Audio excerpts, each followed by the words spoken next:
নিজের প্রথম বিশ্বকাপেই বাজিমাত করেছিলেন জোসিমার হোসে এভোরা ডিয়াজ, যাকে সময় ভজিনহা নামেই চিনে। এবার সেই পারফরমেন্সের স্বীকৃতি হিসাবে মিলল এক ব্যতিক্রমী সম্মান।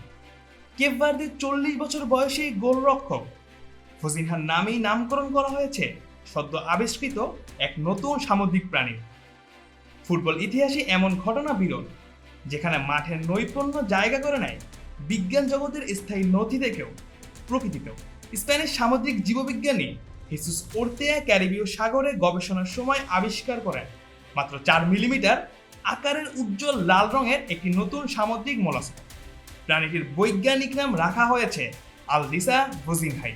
বিশ্বকাপে ভজিনহার অবিশ্বাস্য পারফরমেন্স এবং কেপ ভার্দের ঐতিহাসিক অভিযানের প্রতি শ্রদ্ধা জানাতেই এই নাম বেছে নেওয়া হয়েছে বলেই জানিয়েছেন তিনি। এবার বিশ্বকাপে অংশ নিয়েই আলোচনায় চলে আসে আফ্রিকার ছোট্ট এই দ্বীপরাষ্ট্র কেপ ভার্দে।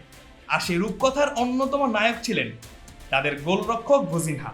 বিশেষ করে ইউরোপিয়ান চ্যাম্পিয়ন স্পেনের বিপক্ষে নিজেদের বিশ্বকাপের অভিষেক ম্যাচেই গোলশূন্য ড্রয়ে তার 7টি অসাধারণ সেভ বিশ্ব ফুটবলের নজর কাড়ে। ওই ম্যাচেই ম্যাচ সেরার পুরস্কার জেতেন অভিজ্ঞ এই গোলরক্ষক। এরপর গ্রুপের অন্য দুই দল সৌদি আরব কিংবা শক্তিশালী উরুগুয়ের কাছেও হারের মুখ দেখেনি ভজিনহারা। অভিষেক বিশ্বকাপে কিনা অপরাজিত থেকে উঠেছিল নকআউট পর্বে। সময় কিন্তু চলে যাচ্ছে, কারেন্ট বিলটা দিও। নিও নিও তার মানে তো পরে। হাতে যখন নিও তখন বিল পে, ফান্ড ট্রান্সফার অথবা সেভিংস সবই হবে টেনশন ফ্রি। আপনি বলেন দিও, এমটিভি বলে নিও। পরে শেষ 32-এ বর্তমান বিশ্ব চ্যাম্পিয়ন আর্জেন্টিনার বিপক্ষেও দুর্দান্ত লড়াই করে অতিরিক্ত সময় গিয়ে হেরে বিদায় নেয় কেপ ভার্দে। কিন্তু তাদের সাহসী পারফরম্যান্স জায়গা করে নেয় কোটি ফুটবল প্রেমীর হৃদয়ে। গবেষক ওর্তেও জানিয়েছেন কেপ ভার্দের মানুষ এবং বিশেষ করে ভজিনহার বিশ্বকাপের অবদান তাকে গভীরভাবে অনুপ্রাণিত করেছে। প্রাণীটির লাল রঙও স্পেনের বিপক্ষে সেই স্মরণীয় ম্যাচের প্রতীক হিসেবেই বিবেচনা করেছেন তিনি। এর আগে কেপ ভার্দের সামুদ্রিক জীববৈচিত্র্য নিয়ে গবেষণার স্বীকৃতি শুরু দেশটির সরকারের সর্বোচ্চ বেসামরিক সম্মাননাগুলোর একটিও পেয়েছিলেন এই স্প্যানিশ বিজ্ঞানী।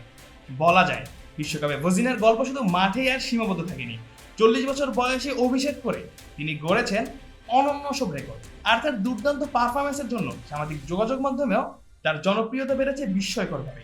টুর্নামেন্ট শুরুর আগে যেখানে তার অনুসারীর সংখ্যা ছিল মাত্র কয়েক হাজার, বিশ্বকাপ শেষে তা পৌঁছে যায় কয়েক কোটিতে। ফুটবলে অসাধারণ পারফরমেন্সের জন্য ট্রফি, পদক কিংবা ব্যক্তিগত পুরস্কার পাওয়া নতুন কিছু নয়, কিন্তু নিজের প্রথম বিশ্বকাপের স্মৃতি অমলিন করে রাখতে কোনো নতুন প্রাণীর নাম নিজের নামে উৎসর্গ হওয়া, এমন সম্মান খুব কম ফুটবলারের ভাগ্যে জোটে। আর সেই বিরল তালিকায় এবার জায়গা পেলেন কেপ ভার্দের অভিজ্ঞ গোলরক্ষক ভজিনহা, যিনি 40 বছর বয়সেই কিনা বিশ্বকাপে প্রথমবারের মতো খেলতে এসে টুর্নামেন্টের ইতিহাসেরই অন্যতম এক অংশ হিসাবে ভক্তদের মনে সারা জীবন থেকে যাবে। Mujahidul Islam Zahid, on field.